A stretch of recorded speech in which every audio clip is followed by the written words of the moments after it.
ये होता है। दोस्तों नमस्कार। आप देख रहे हैं भारत दैनिक दर्शन। भारत दैनिक दर्शन में आपका स्वागत है। दोस्तों आज 20 तारीख है। 5वें चरण का इलेक्शन संपन्न हो चुका है। 14 सीटों पर इलेक्शन था। हमारे साथ जाने माने चुनाव विश्लेषक ओपी यादव जी हैं।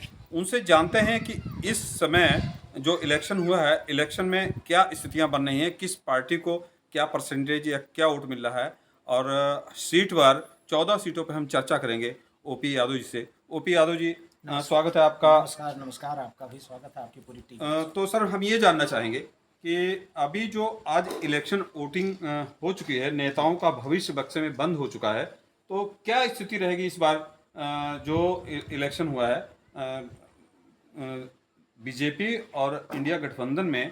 लोग जो बता रहे हैं कि उनके दोनों में फाइट है, तो इस बार क्या कंडीशन रहेगी? देखिए, जिन 14 सीटों पर आज मतदान हुआ है और भविष्य जो कैंडिडेचर हैं उनका भविष्य बक्से में बंद हो गया है। निश्चित तौर पर इस चरण में एक बड़ी चीज़ देखने को मिली है और शुरुआती दौर से ही देखने को मिल रही थी। बीएसपी, जिसको खासकर भारतीय जनता पार्टी की बी टीम कहा जाता है कि भाई भारतीय जनता पार्टी की बी टीम है, एक आरोप लगातार लगता रहा है और लगातार बीएसपी के रणनीतिकार ये चर्चा करते रहे कि बीएसपी बहुत अच्छा परफॉर्म कर रही, बड़ी अच्छी सीटें मिल रही, तो कहीं कहीं बीएसपी के बस्ते नहीं लगे हैं। एक बड़ी चीज़ है 14 लोकसभा निर्वाचन क्षेत्रों पर आपने भी देखा होगा कि बस्ते लगाने वाले लोग नहीं मिले। इस चरण में बड़ी दमदारी से देखा है, मतलब आप जहां खड़े हैं बाराबंकी पार्लियामेंट, बीएसपी बड़ी कमजोर स्थिति में है इस बहुत बार। कमज़ोर। और हमें लगता है कि 1980 में जब कांसीराम जी ने गठन किया था, जब से चुनाव बीएसपी ने लड़ना शुरू किया और संसदीय चुनाव 1989 में जब रामकृष्ण यादव ने पहली बार उत्तर प्रदेश में पार्लियामेंट से पैर रखा था, आजमगढ़ से चुनाव जीतकर, पहली बार मैं देख रहा हूँ पूरे देश की सियासत में नारा गूंजता था, कांसी तेरी नेक कमाई, तूने सूती कौम जगाई। भीम सिंह पटेल और सुखलाल कुशवाहा, सतना और रीवा का रिजल्ट आपको याद होगा। लेकिन अपने राजनीतिक जीवन में बहुजन समाज पार्टी सबसे कमज़ोर चुनाव लड़ी। अच्छा, बहुजन समाज पार्टी अगर कमजोर हो रही है तो किस पॉलिटिकल पार्टी को इसका फायदा मिलेगा? देखिए, बहुजन समाज पार्टी का जो खासकर अपर क्लास जो बेस था, ज़्यादातर बड़े नेता जिस तरह पलायन किए बीजेपी के साथ गए, बैकवर्ड और दलित और माइनॉरिटी के लीडर गठबंधन खासकर कांग्रेस और समाजवादी पार्टी के साथ कदम ताल करते नजर आए। अंबेडकर नगर जहां आज वोट पड़ा है, उसकी जीती जागती बानगी है कि रितेश पांडे पिछला पार्लियामेंट का चुनाव बीएसपी से जीते थे गठबंधन में। जो 15 सीट गठबंधन जीता था उसमें एक अंबेडकर नगर भी थी और आपने देखा कि वो इस बार भारतीय जनता पार्टी का आज वहाँ वोट पड़ा है। तो जो अपर क्लास के जो वर्कर थे, जो लीडर थे, वो पलायन कर गए बीजेपी की तरफ और बाकी समाजवादी पार्टी और कांग्रेस की तरफ। दलित, पिछड़े और अल्पसंख्यक समाज के ज़्यादातर लीडर पलायन कर गए। एक बड़ी चीज़ ये है। दूसरा ये है कि जो अम्बेडकरवादी, अम्बेडकराइस्ट जो मूवमेंट का कार्यकर्ता है बीएसपी का, जैसे सहारनपुर के आसपास आज़ाद समाज पार्टी ने जो अपनी फील्डिंग बनाई, जो ज़मीन बनाई, उसको अपवाद स्वरूप छोड़ दिया जाए तो पूरा कमोबेश सारे चरण में अम्बेडकरवादी जो वोट है वो पूरी तरह से गठबंधन की तरफ शिफ्ट करता नजर आ रहा है। और जिस तरह चरण बाय चरण लगातार इसमें बढ़ ही रही जो परसेंटेज ऑफ वोट है, खासकर दलित वोट का, बड़ी तेजी से गठबंधन के पक्ष में शिफ्टिंग। अगली सीट कौन सी है? अंबेडकर नगर के बाद अगली सीट कौन सी है? देखिए, जो 14 सीटों पर हम लोगों ने चर्चा की है, आज मध्य उत्तर प्रदेश खासकर सेंट्रल यूपी में जो अवध का एरिया है, अवध की कई सीटें हैं, कैसरगंज है, गोंडा है, अयोध्या जहां राम मंदिर एक सबसे बड़ा मुद्दा है भारतीय जनता पार्टी के फोल्ड में, अयोध्या में भी आज वोट पड़ा है। और बुंदेलखंड की चारों पार्लियामेंट सीटें, जालौन, झांसी, हमीरपुर और बांदा, चारों पार्लियामेंट सीटों पर आज वोट पड़ा है। और सेंट्रल यूपी में भी जैसे मोहनलालगंज है। अब सीट दर सीट अगर तफसील से बात किया जाए तो जैसे कैसरगंज बहुत हाईली प्रोफाइल सीट रही है और ब्रजभूषण शरण सिंह के नाम की सीट रही है। पहले वो गोंडा से भी एमपी रहे और कैसरगंज से पहले समाजवादी पार्टी से भी एमपी रह चुके हैं और बीजेपी से लगातार जीत रहे हैं। और यहाँ पर समाजवादी पार्टी ने भगत राम मिश्रा को, ब्राह्मण कैंडिडेचर को, ददन मिश्रा जो श्रावस्ती से मेंबर ऑफ पार्लियामेंट रहे, जिला पंचायत अध्यक्ष भी रहे, उनके भाई को चुनाव मैदान में उतार कर यहाँ पर पूरा रोचक लड़ाई, और एक तरह से तो राजपूत बनाम ब्राह्मण हो गए और यादव मुस्लिम जो इंटेक्ट वोटर है गठबंधन का, उसके बलबूते और उसमें जितना डेंट हो रहा है, खासकर ट्रेडिशनल वोट बैंक है ब्राह्मण भारतीय जनता पार्टी का, भगत राम मिश्रा जितना डेंट करेंगे उतनी ज़्यादा एक तरह से चुनौती बढ़ेगी ब्रजभूषण शरण सिंह की। ये है कैसरगंज का सीन।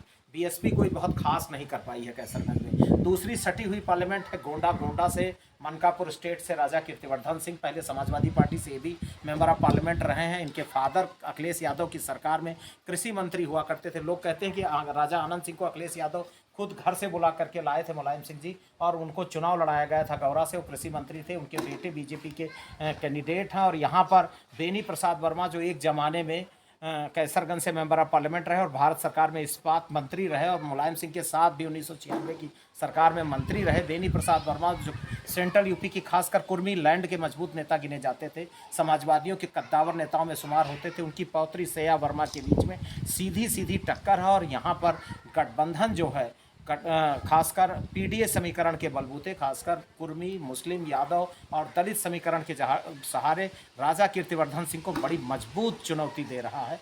अगली सीट पर हम बात करेंगे अयोध्या जो राम मंदिर का मुद्दा है, जिस पर मैंडेट लेना चाहती है भारतीय जनता पार्टी। अच्छा, क्या सूचना है वहाँ से? अयोध्या से क्या सूचना कि राम मंदिर मुद्दे पे ही ज़्यादातर भारतीय जनता पार्टी ने फोकस किया था, तो अयोध्या की क्या स्थिति बन रही है? देखिए, निश्चित तौर पर अयोध्या के नतीजे राम मंदिर के मुद्दे को लेकर के चिराग तले अंधेरा की जो आपने कहावत शुरू होगी, अगर ये सीट गठबंधन के पक्ष में जाती है तो निश्चित तौर पर जो टिमटिमाता सूरज है इस मुद्दे पर कि खुद वहीं पर मतलब बरगद के नीचे ही अंधेरा, ये मैसेज जा सकता है। इसलिए भारतीय जनता पार्टी के रणनीतिकारों ने कोई कोर कसर नहीं छोड़ी है। लेकिन समाजवादी पार्टी ने यहाँ बड़ा प्रयोग किया है। यहाँ मित्रसेन यादव 1989 में सीपीआई से भी चुनाव जीते, उनके बेटे बागी हो गए, और अब की सीपीआई के ही सिंबल पर वो चुनाव लड़ रहे हैं। भारतीय कम्युनिस्ट माकपा के ही उम्मीदवार हैं, डीआईजी रहे हैं, आईपीएस रहे हैं, उनके बेटे खुद यहाँ चुनाव मैदान में हैं। लेकिन अखिलेश यादव ने यहाँ बड़ा प्रयोग किया है। जनरल सीट पर दलित उम्मीदवार अवधेश प्रसाद, जो लगातार 5 बार यहाँ से विधायक रहे, मंत्री रहे और इस समय सिटिंग विधायक हैं, उनको इस सीट पर कैंडिडेट बना करके मुस्लिम यादव समीकरण के अलावा पासी वोट बैंक पर, यानी दलित, मुस्लिम और बैकवर्ड कम्बिनेशन पर अखिलेश यादव ने इस बार दांव लगाया। और निश्चित तौर पर लल्लू सिंह जो लगातार तीसरी बार हैट्रिक लगाने के लिए संघर्षरत हैं, उनके लिए बड़ा टफ चैलेंज।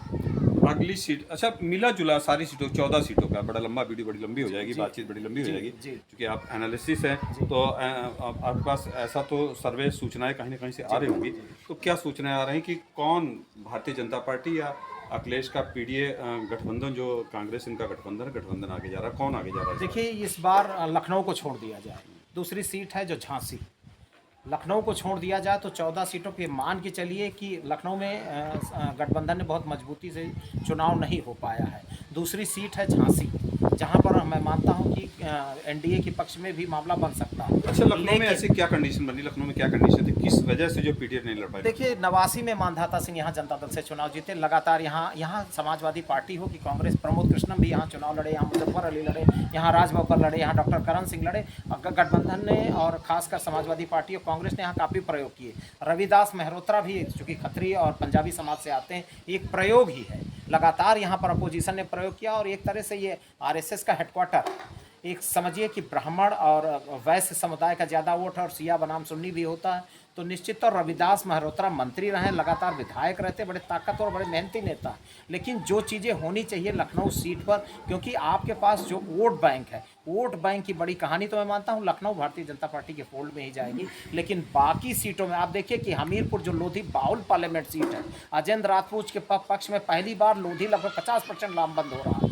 बांदा में देख लीजिए कि पूरी तरह से वहाँ जो पल्लवी पटेल हैं, शिवशंकर पटेल मंत्री रहे, उनकी धर्मपत्नी चुनाव मैदान में है, उनके पक्ष में पूरी तरह से कुर्मी और ओबीसी वोटर लामबंद हो रहा, ब्राह्मण वोट लामबंद हो रहा। बांदा में पहली बार नज़ीर देखने को मिल रही। तो इस बार ये मान के चलिए कि 14 लोकसभा सीटों में मैं व्यक्तिगत तौर पर मानता हूँ कि गठबंधन का पलड़ा पहले के चरणों से भी भारी जा रहा है, और इसके बाद जो चरण आ रहे हैं वो और ताकतवर होंगे गठबंधन के। लखनऊ से सटी एक सीट और है बाराबंकी में, जहाँ पे पीएल पुनिया और राजवानी बीजेपी से चुनाव लड़ रहे हैं, क्या कंडीशन रहेगी? देखिए, आप पिछले विधानसभा चुनाव को देखिए, असेंबली के नतीजे देखिए कि रामनगर की जीत हार 2-250 वोट से हुई थी। फरीद महफूज की दोई असेंबली का चुनाव जीते। कुर्सी में राकेश वर्मा 2-250 वोट से हारे। जैतपुर का बाई इलेक्शन 2-2,500 वोट से गौरव रावत जीते। तो आप देखिए ये 3 सीटों की मैंने चर्चा किया, रामनगर की, कुर्सी की और जैतपुर की। चौथी बाराबंकी सदर लगातार अजेय सीट है, 1980 से लगातार रामचंद्र बख्सिंग के ज़माने से छोटेलाल यादव, पार्वती यादव और सुरेश यादव लगातार हैट्रिक लगा चुके हैं। बड़ी बढ़त रही है असेंबली के चुनाव में, सिर्फ हैदरगढ़ है जहां पर बड़ा गड्ढा रहा है। आप देखिए कि पीएल पुनिया को गठबंधन ने जब कैंडिडेट बनाया, सबसे बड़ा काम तब हुआ जब कांग्रेस के कोटे में बाराबंकी आ गई। उसके बाद कांग्रेस के और समाजवादी पार्टी के सीनियर नेताओं को ये इसको पॉलिटिकल मैनेजमेंट कहा जाएगा, पुनिया का बड़ा कारगर पॉलिटिकल मैनेजमेंट रहा। उन्होंने सीनियर नेताओं को लामबंद कर लिया और विद इन ए वीक उन्होंने अपने साथ सबको जोड़ा और बड़ी तेजी से ऊपर के लेवल पर चुनावी अभियान चला। आप देखिए कि हैदरगढ़ नज़ीर उठा करके देखिए कि हैदरगढ़ अरविंद सिंह गोप जब यहाँ बाई इलेक्शन जीते उस समय की छोड़ दीजिए, और उसके पहले जंग बहादुर वर्मा के ज़माने को छोड़ दीजिए, यहाँ समाजवादी पार्टी लगातार हारती रही। और कांग्रेस भी आप लास्ट सुरपुत्तु अवस्थी जब सदन में थे 96 में, उसके बाद की कोई नज़ीर नहीं है, 4000 5000 वोट पाती रही असेंबली के चुनाव में। यहाँ पर पहली बार अपर क्लास वोट शिफ्ट किया है हैदरगढ़ असेंबली के पर। बराबर की लड़ाई जो हैदरगढ़ ब्लॉक है, यहाँ पर बराबर की लड़ाई पर भारतीय जनता पार्टी और कांग्रेस के बीच में लड़ाई हुई। तो बाकी जो 4 असेंबली सीट हैं जहाँ मुस्लिम, यादव, कुर्मी, पासी लैंड है और जाटो समुदाय से आने के नाते तनुज पुनिया की तरफ कहा, राजनीतिक पंडित भी कयास लगा रहे थे कि राशन वाला जो वोट है, दलित वोट है, वो शिफ्ट कर सकता है भारतीय जनता पार्टी की। लेकिन उन्होंने स्वजातीय वोट भी शिफ्ट हुआ है भारतीय जनता पार्टी के। राशन की जो परिक्रमा थी उसको छोड़कर तनुज पुनिया के साथ शिफ्ट हुआ है।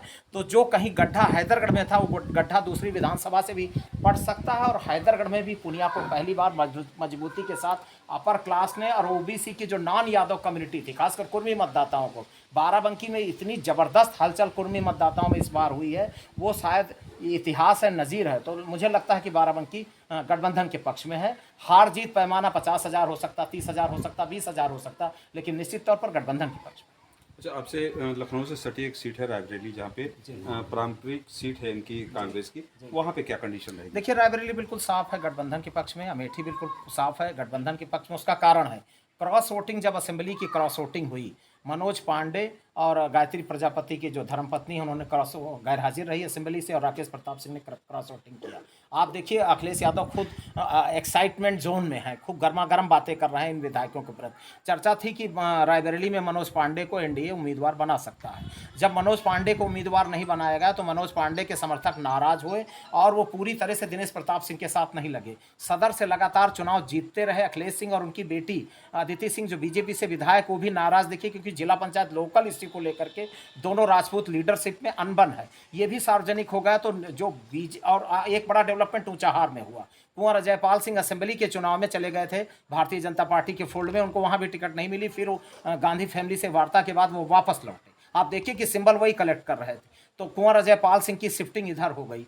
तो जो अदिति सिंह और दिनेश प्रताप सिंह के समीकरण पहले से लोकल चुनाव को लेकर के अच्छे नहीं, और मनोज पांडे को मनाने के लिए खुद मतलब जिनको भारतीय जनता पार्टी चाणक्य के नवाजती है, अमित शाह खुद उनके दरवाजे पर उन्होंने दस्तक दिया। और उसके बाद ये चर्चा हुई कि मनोज पांडे के लोग लग रहे हैं, लेकिन ये रायबरेली पार्लियामेंट के आप पूरे इतिहास उठा के देख लीजिए। और समाजवादी पार्टी जो 96 या 98 तक चुनाव लड़ती रही, उसके बाद नहीं लड़ी अपने गठन काल से लेकर के।